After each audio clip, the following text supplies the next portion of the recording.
Budi, maju dan kerjakan soal ini. Suara dingin dan tajam, Ibu Rina, guru matematika, membelah keheningan kelas. Saat itu jam pelajaran ketiga, dan panggilan mendadak itu membuat 30 pasang mata di kelas langsung tertuju pada Budi. Beberapa siswa mulai berbisik sambil terkikik. Mulai lagi. Deh, pasti mau lihat dia dipermalukan. Di papan tulis, terpampang sebuah persamaan fungsi polinomial tingkat 3 yang rumit. Tingkat kesulitannya jauh melampaui kurikulum SMA kelas Eksi. Ibu Rina melipat tangannya di dada dan menatap Budi dengan senyum sinis. Tatapannya menyiratkan niat yang jelas. Akan kutunjukkan pada semua orang betapa tidak mampunya kamu kali ini. Budi perlahan bangkit dari kursinya. Wajahnya yang tersembunyi di balik tudung jaket abu-abu tampak pucat, dan langkahnya yang beralaskan sepatu usang terasa berat. Terdengar tawa kecil dari belakang kelas, dan bisikan lain menyusul, pasti dia tidak bisa mengerjakannya. Di depan papan tulis, ujung jari Budi gemetar. Kapur yang dipegangnya terasa dingin, dan tatapan tajam dari belakang punggungnya terasa menusuk. Ibu Rina melirik jam tangannya. Saya beri waktu 5 menit. Kalau tidak bisa, kembali saja ke tempat dudukmu. Pada saat itu, suara seseorang terngiang di benak Budi. Nak, kamu harus melihat struktur masalahnya, bukan hanya penampilannya. Angka memang tidak bicara, tapi mereka selalu menunjukkan sebuah prinsip. Itu adalah suara ayahnya. Sebenarnya, baru 3 bulan Budi duduk di kelas yang asing ini. Ia tiba di kota besar Bandung tepat setelah ulang tahunnya yang ke-15, di musim kemarau. Saat ia dan neneknya turun dari bus di Terminal Lewi Panjang, masing-masing hanya membawa satu koper. Langit yang terbentang di hadapan mereka terasa begitu asing dan cerah. Bangunan-bangunan tampak lebih tinggi, dan orang-orang di sekitarnya tidak ada yang mirip dengan siapapun yang ia kenal di kampungnya di Wonosobo. Beberapa tahun lalu, kedua orang tuanya meninggal dunia dalam sebuah kecelakaan di jalan tol saat mudik lebaran, bertabrakan dengan sebuah truk. Malam itu, dunia Budi seakan berhenti berputar. Sentuhan hangat ayahnya, senyuman ibunya, dan percakapan tentang matematika yang selalu menghiasi meja makan setiap malam, semuanya hilang dalam sekejap. Ayahnya adalah seorang dosen matematika. Budi tumbuh besar dengan bermain angka bersama ayahnya. Rumus yang sulit pun menjadi mudah dipahami seperti gambar jika ayahnya yang menuntun tangannya. Matematika adalah kenangan tentang ayahnya. Sebuah dunia milik Budi yang disempurnakan di bawah senyum hangat ibunya. Buku catatan matematika ayahnya adalah warisan paling berharga bagi Budi. Rumus-rumus yang tertulis tangan di atas kertas yang mulai menguning, penjelasan singkat di setiap soal. Di halaman terakhir, tertulis dengan rapi, Budi juga pasti bisa. Neneknya membungkus buku itu dengan hati-hati dan memasukkannya ke dalam koper Budi. Dimanapun kamu berada, jangan pernah lupakan siapa dirimu, pesan neneknya. Sejak hari pertama sekolah di Bandung, segalanya terasa sulit. Bahasa Indonesia Budi masih kental dengan logat Jawa yang medok. Setiap kali ia berjalan di koridor, selalu ada bisikan-bisikan. Dia dari mana, sih? Namanya aneh. Bicaranya saja tidak lancar. Setiap jam makan siang, Budi selalu duduk sendirian di pojok kantin, memakan bekal nasi kotak yang disiapkan neneknya. Ia selalu khawatir bau tumis kangkung akan mengganggu yang lain, atau cara makannya dengan tangan terlihat aneh. Ibu Rina Spencer, guru matematika keturunan Indo-Belanda, sudah memandangnya dengan sinis sejak awal. Murid pindahan dari desa yang pendiam dan tidak banyak bicara. Anak yang tidak pernah menjawab saat ditanya, dan tidak pernah ikut dalam diskusi kelas. Baginya, murid seperti itu hanya merusak suasana kelas. Bahkan ketika Budi mendapatkan nilai sempurna pada ujian matematika pertama beberapa minggu lalu, Ibu Rina tidak percaya. Ia menganggap Budi menyontek atau hanya beruntung. Ketika Budi kembali mendapat nilai sempurna pada ujian kedua, kecurigaannya berubah menjadi keyakinan. Tidak mungkin anak pendiam ini benar-benar sepintar itu. Maka hari ini, ia memutuskan untuk menguji Budi dengan soal super sulit yang bahkan tidak ada di buku pelajaran. Kembali ke masa kini. Budi, yang berdiri di depan papan tulis, menarik napas dalam-dalam. Ia teringat kalimat yang pernah ia lihat di buku catatan ayahnya. Bukan salah, hanya berbeda. Jangan takut pada perbedaan. Kapur mulai menari di papan tulis. Baris pertama, baris kedua.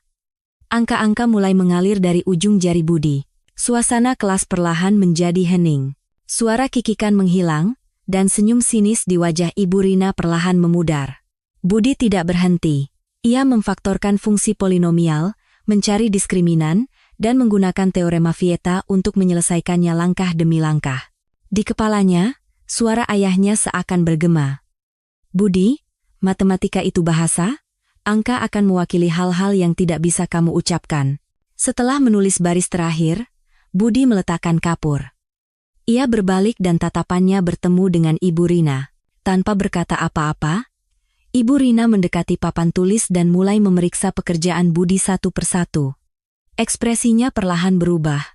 Keheningan di kelas terasa pekat. Ketenangan anak laki-laki itu telah menjadi jawaban yang paling jelas. Wajah Ibu Rina tak lagi menunjukkan senyum sinis. Ia menelusuri setiap baris penyelesaian di papan tulis, proses faktorisasi sempurna, penggunaan rumus ABC akurat. Yang paling mengejutkan, tidak ada satupun kesalahan perhitungan. Atmosfer kelas berubah. Anak-anak yang tadinya terkikik dan berharap Budi gagal, kini terdiam dan menatap papan tulis dengan takjub. Seseorang bergumam pelan, "Itu benar?" Setelah memeriksa ulang jawaban akhir, Ibu Rina terdiam sejenak. Skenario yang ia bayangkan sama sekali tidak seperti ini. Ia membayangkan Budi akan panik, menyerah, dan kembali ke tempat duduknya.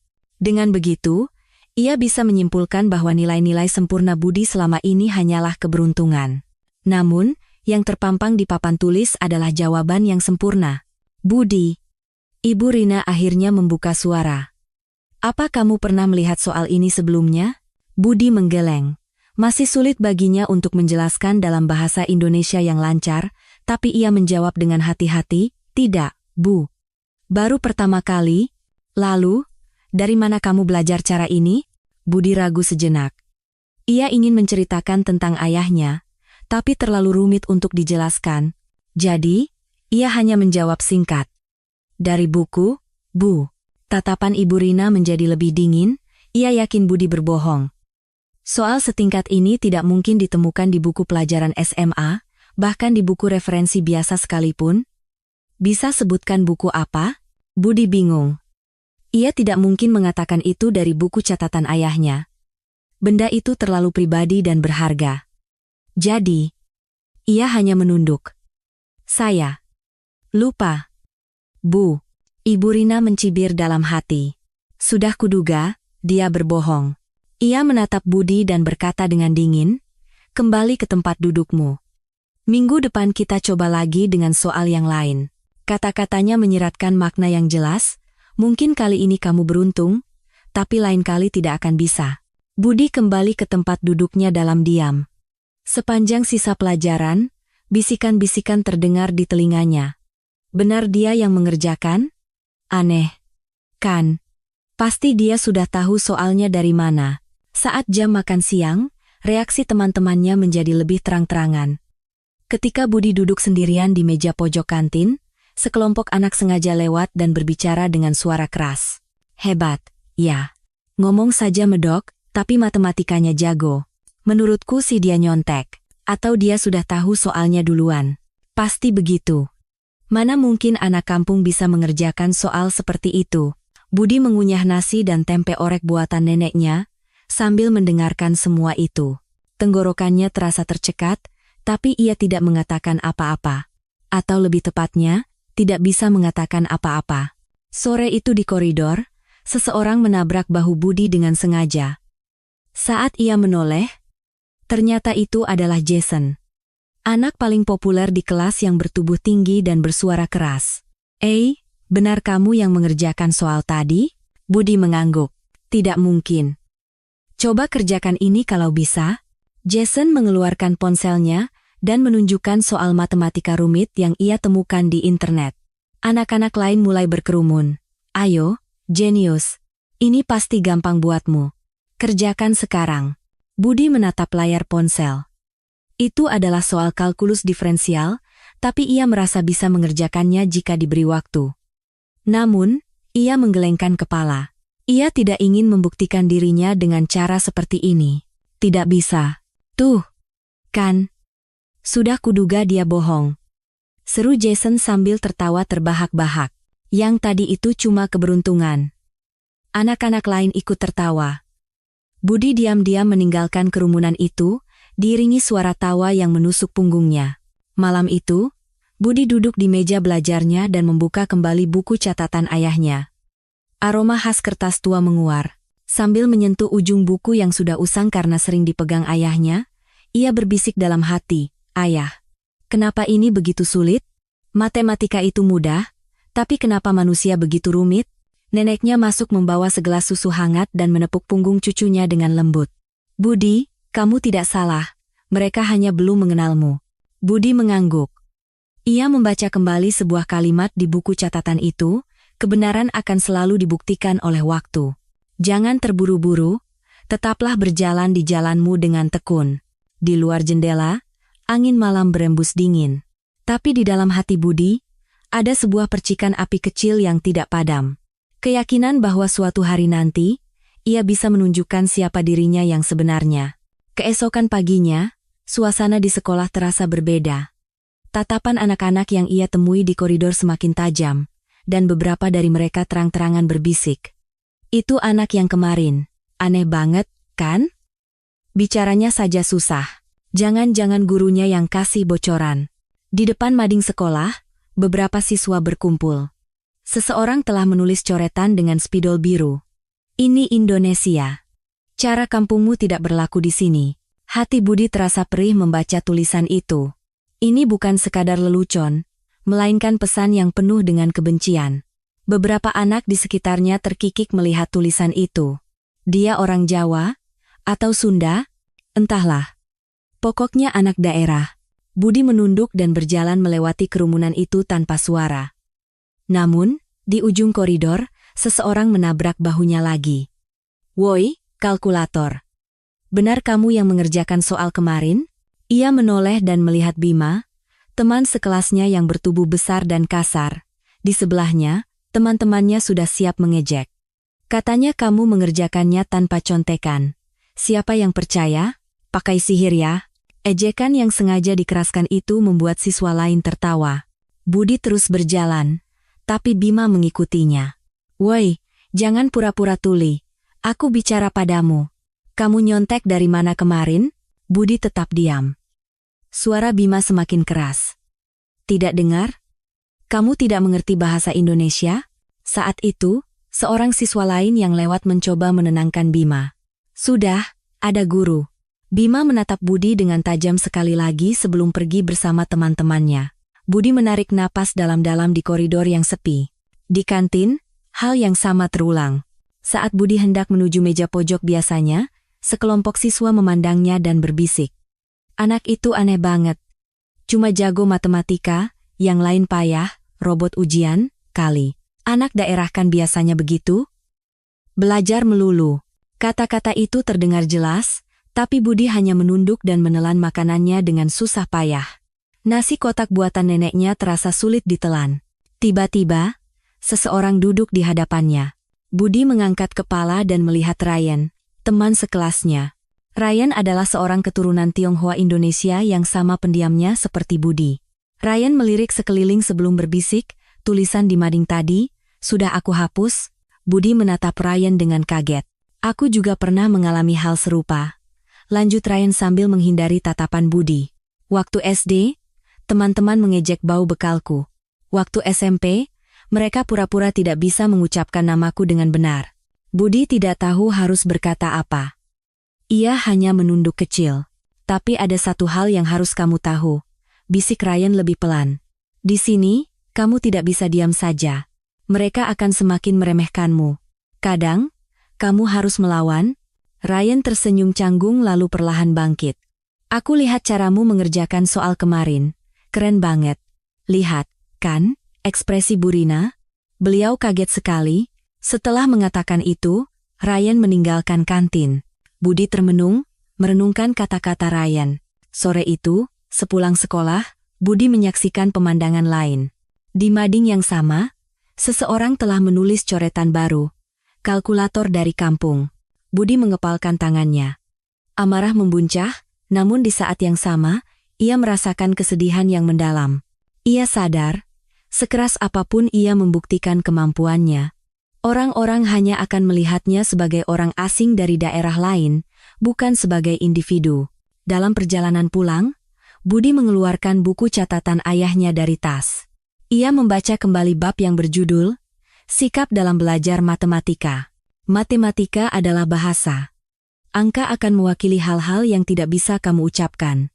Dan kebenaran selalu ada di dalam angka. Di halaman lain, tertulis, jangan menyerah hanya karena dunia tidak memahamimu. Terkadang, keheningan adalah bahasa yang paling kuat. Budi merasa dikuatkan oleh kalimat-kalimat itu, suara ayahnya seakan terdengar lagi. Malam itu, nenek masuk ke kamarnya dan duduk di tepi tempat tidur. Ada masalah di sekolah, nak? Setelah ragu sejenak, Budi menjawab dengan jujur. Teman-teman tidak menyukai saya, Nek. Nenek mengelus kepala Budi. Tetap saja, kamu tidak boleh menyerah. Ayahmu dulu juga begitu.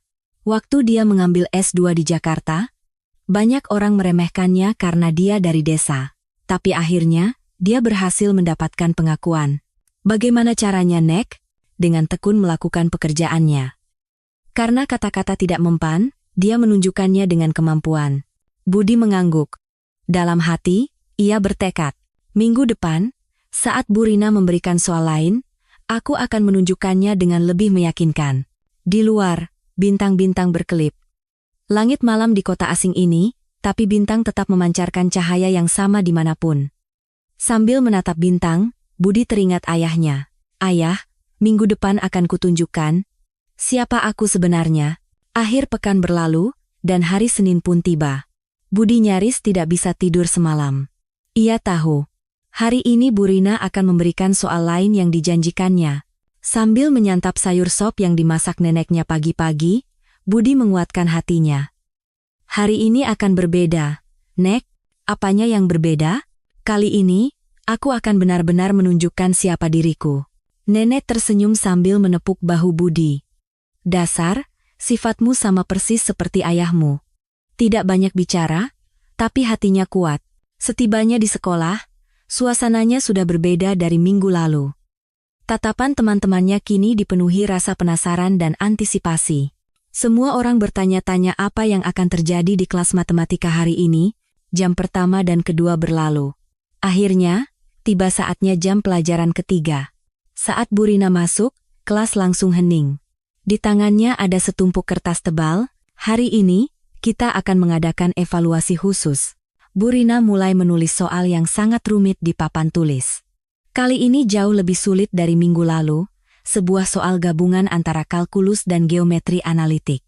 Ini sudah melampaui kurikulum SMA, bahkan setara dengan materi kuliah tingkat pertama. Siswa-siswa mulai berbisik. Apa itu? Kita belum pernah belajar. Bagaimana cara mengerjakannya?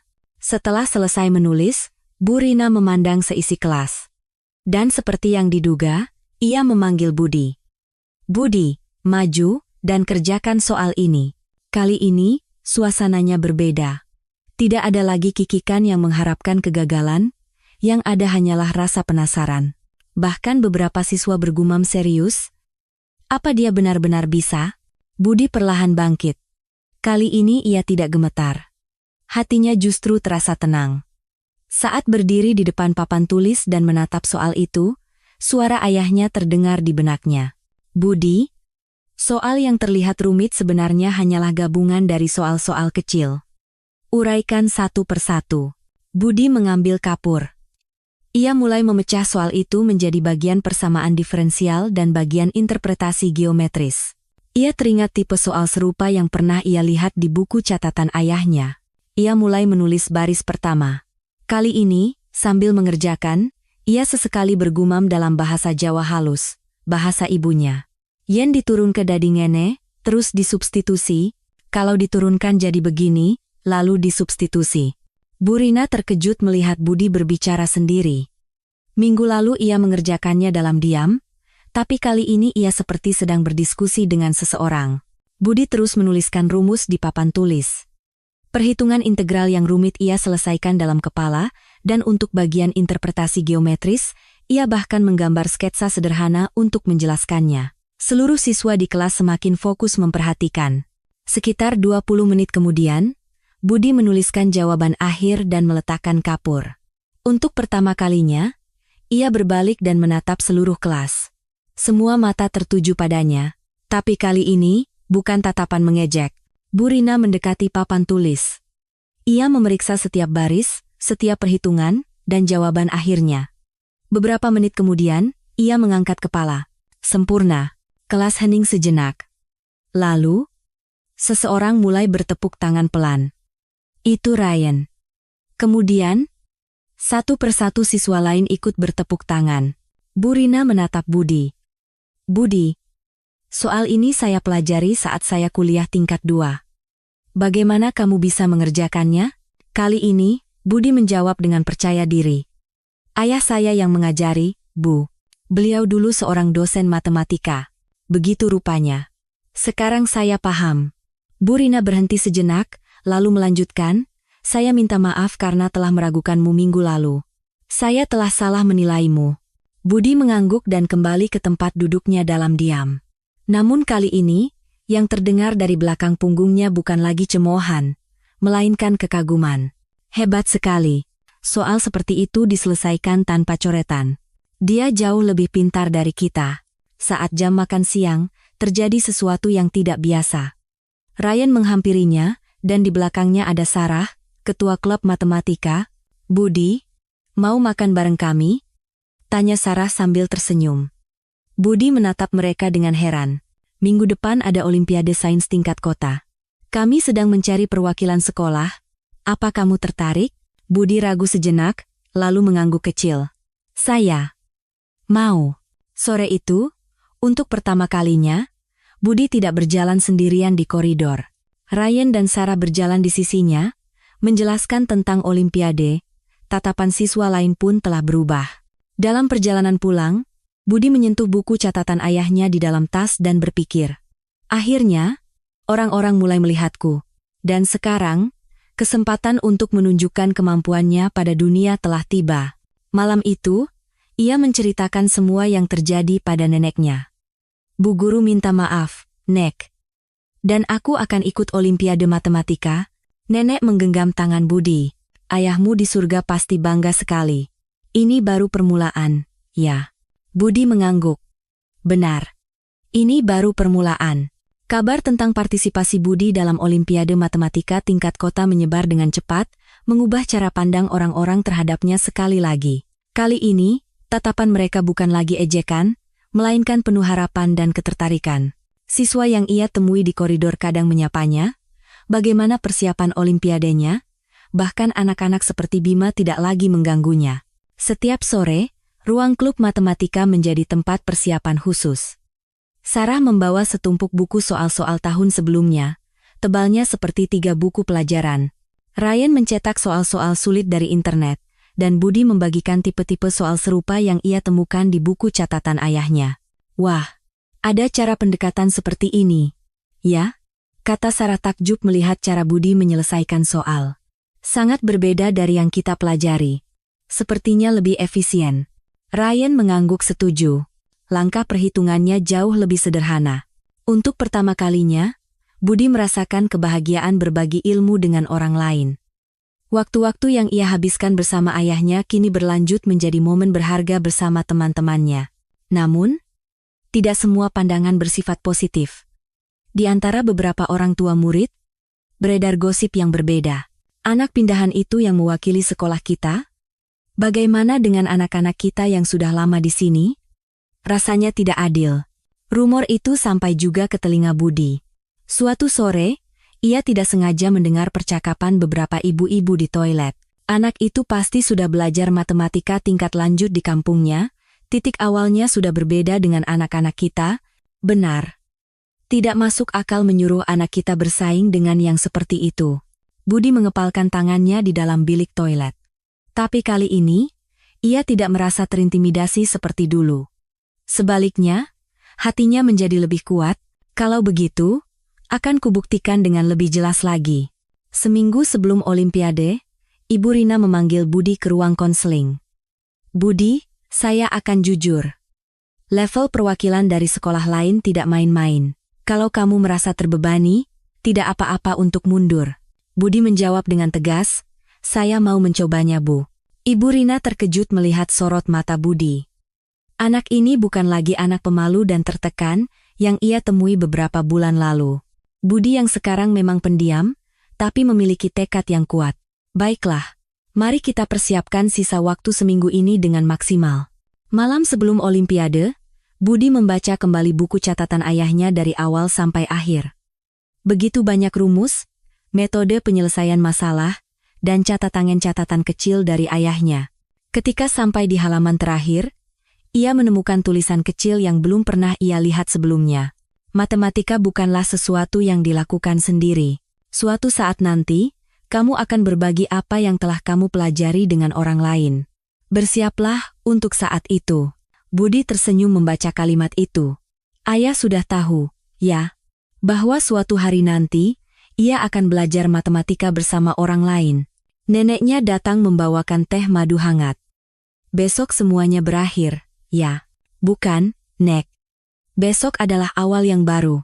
Nenek mengangguk mendengar jawaban Budi. Sambil menepuk pundak cucunya, ia berkata, seperti ayahmu, sekarang kamu juga mulai menemukan jalanmu sendiri. Keesokan paginya, di hari Olimpiade, Budi bangun lebih pagi dari biasanya, mandi, dan mengenakan pakaian rapi. Bekal nasi kuning buatan neneknya juga sudah ada di dalam tas. Tapi yang terpenting, tentu saja, adalah buku catatan ayahnya. Di sekolah, Sarah dan Ryan menyemangatinya. Kamu pasti bisa, kami percaya padamu. Jangan tegang, ya. Di dalam bus menuju SMA negeri unggulan tempat kompetisi diadakan, Budi menatap pemandangan di luar jendela, mengenang beberapa bulan terakhir. Rasa takut saat pertama kali tiba di Bandung, ejekan dan prasangka yang ia hadapi di sekolah, dan proses di mana ia perlahan menemukan jati dirinya. Sekarang ia tahu, ia tidak punya alasan lagi untuk bersembunyi. Inilah saatnya untuk menunjukkan kemampuannya dengan percaya diri. Ketika tiba di lokasi, puluhan siswa sudah berkumpul. Mereka semua adalah siswa-siswa terpilih dari seluruh kota. Melihat mereka, Budi tidak merasa gugup, justru merasa bersemangat. Akhirnya, ia mendapatkan kesempatan untuk bersaing dengan teman-teman yang selevel dengannya. Lembar soal dibagikan, dan bel tanda dimulainya ujian berbunyi. Budi menarik napas dalam-dalam dan mulai membaca soal pertama. Pada saat itu, suara ayahnya terdengar di benaknya. Budi, sekarang kita mulai. Ujian dimulai. Aula besar itu hanya diisi oleh suara gesekan pensil dan lembaran kertas yang dibalik. Budi membaca soal pertama. Sebuah masalah probabilitas dan kombinatorik terlihat rumit pada awalnya, tapi setelah memahami strukturnya, jalan keluarnya terlihat jelas. Ia teringat tipe soal serupa yang pernah ia kerjakan bersama ayahnya. Seperti yang pernah dikatakan ayahnya, meskipun terlihat berbeda di permukaan, intinya tetap sama. Budi mulai mengerjakan dengan tenang. Soal kedua adalah gabungan geometri dan trigonometri. Ini juga bisa diselesaikan dengan pendekatan yang pernah ia lihat di buku catatan ayahnya. Tangannya bergerak cepat, tapi hatinya tenang. Rasanya seperti sedang mengerjakan soal bersama ayahnya di ruang kerja yang sunyi. Ia sempat terhenti di soal ketiga. Sebuah masalah rumit yang melibatkan deret dan limit, tipe yang belum pernah ia lihat sebelumnya. Tapi Budi tidak panik. Seperti yang diajarkan ayahnya, ia memecah masalah itu menjadi bagian-bagian kecil. Bagian ini deret geometri, dan bagian ini deret tak hingga. Berarti, pendekatannya harus seperti ini. Potongan-potongan teka-teki mulai menyatu di kepalanya. Budi menemukan pendekatan baru dan berhasil menyelesaikannya. Inilah momen di mana ia merasa benar-benar melampaui ajaran ayahnya. Soal terakhir adalah yang paling sulit, gabungan kompleks dari kalkulus dan geometri.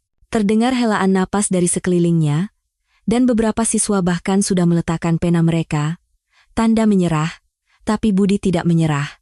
Waktu berlalu dengan cepat. 30 menit terakhir, 20 menit, 10 menit, Budi sedang mengerjakan bagian akhir dari soal terakhir. Tepat ketika waktu hampir habis, ia menemukan jawabannya dan meletakkan penanya dengan tenang. Waktu habis. Letakkan alat tulis Anda. Suara pengawas menggema di aula. Budi menghela napas panjang. Rasa puas karena telah melakukan yang terbaik memenuhi dadanya. Setelah ujian selesai, para siswa mulai meninggalkan aula. Budi bangkit dan melihat sekeliling. Ekspresi wajah siswa lain beragam. Ada yang terlihat percaya diri, ada juga yang tampak cemas. Di koridor, seorang siswa dari sekolah lain menghampirinya. "Soal terakhir tadi, bagaimana caramu mengerjakannya? Aku bahkan tidak bisa menyelesaikan setengahnya." Budi ragu sejenak, lalu menjelaskan metode penyelesaiannya secara singkat. Siswa itu mendengarkan dengan takjub. "Wah, ada cara seperti itu, ya? Kreatif sekali." Untuk pertama kalinya, Budi berdiskusi matematika dengan siswa dari sekolah lain. Pada saat itu, ia sadar, matematika bukanlah tentang kompetisi, melainkan alat untuk berkomunikasi. Dan yang sesungguhnya ia inginkan bukanlah mengalahkan orang lain, melainkan memecahkan masalah bersama-sama. Dalam perjalanan kembali ke sekolah, Budi termenung sambil menatap keluar jendela bus. Ia tidak tahu apa hasilnya nanti, tapi satu hal yang pasti. Hari ini ia telah menunjukkan siapa dirinya. Bukan sekadar mesin penjawab soal, tapi seorang manusia yang benar-benar mencintai dan memahami matematika. Ketika tiba di sekolah, Sarah dan Ryan sudah menunggunya.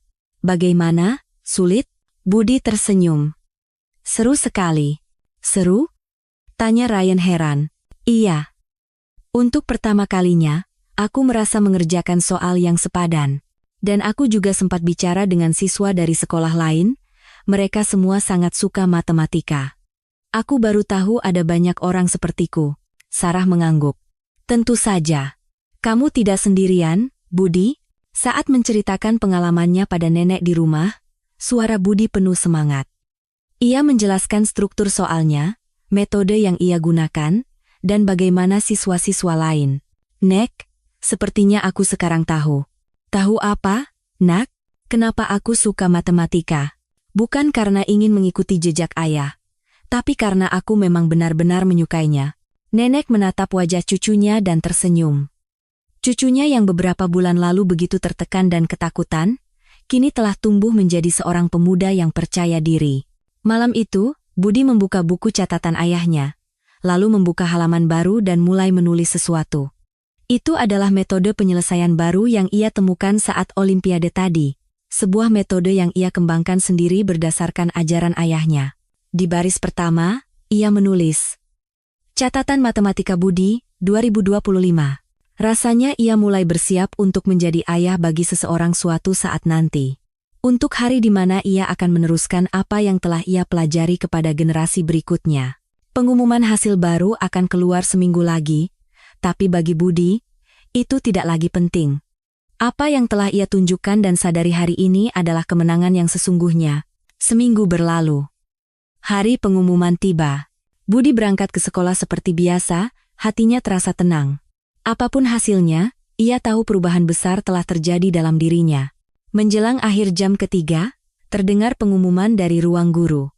Panggilan kepada siswa atas nama Budi, harap segera ke ruang guru. Semua mata di kelas tertuju padanya. Tapi kali ini, tatapan mereka dipenuhi rasa penasaran dan dukungan. Ryan berbisik, "Semangat," dan Sarah mengacungkan jempolnya. Berjalan menuju ruang guru, Budi teringat beberapa bulan lalu. Rasa takut saat pertama kali melewati koridor ini, hari-hari di mana ia selalu menunduk untuk menghindari tatapan orang. Tapi Budi yang sekarang berbeda. Ia bisa berjalan dengan kepala tegak. Saat ia membuka pintu ruang guru, Ibu Rina sudah berdiri di sana dengan senyum cerah. Di tangannya ada sebuah dokumen resmi. "Selamat, Budi, kamu juara pertama." Sesaat, telinga Budi berdengung. Ia tidak percaya dengan apa yang didengarnya.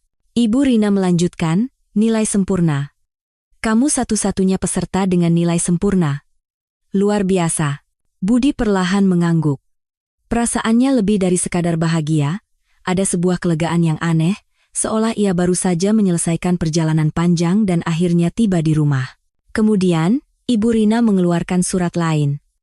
Ada tawaran beasiswa khusus dari universitas negeri ternama. Mereka menawarkan beasiswa penuh untuk masuk ke jurusan matematika setelah kamu lulus SMA. Kali ini Budi benar-benar terkejut. Beasiswa kuliah? Sesuatu yang bahkan tidak pernah ia impikan.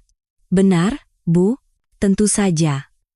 Sekarang semua orang tahu betapa istimewanya bakatmu. Setelah keluar dari ruang guru, Budi berjalan perlahan kembali ke kelas. Baru beberapa langkah, saat ia membuka pintu, sesuatu yang tak terduga terjadi. Selamat. Seluruh kelas berdiri dan bertepuk tangan. Di papan tulis, tertulis selamat, Budi, dengan kapur warna-warni. Bahkan ada kue kecil di atas mejanya. Budi terdiam, tidak bisa berkata-kata. Anak-anak yang beberapa bulan lalu mengejeknya, kini memberinya selamat dengan tulus. Bahkan Bima ikut bertepuk tangan dengan senyum canggung. Terima kasih. Terima kasih banyak. Suara Budi bergetar.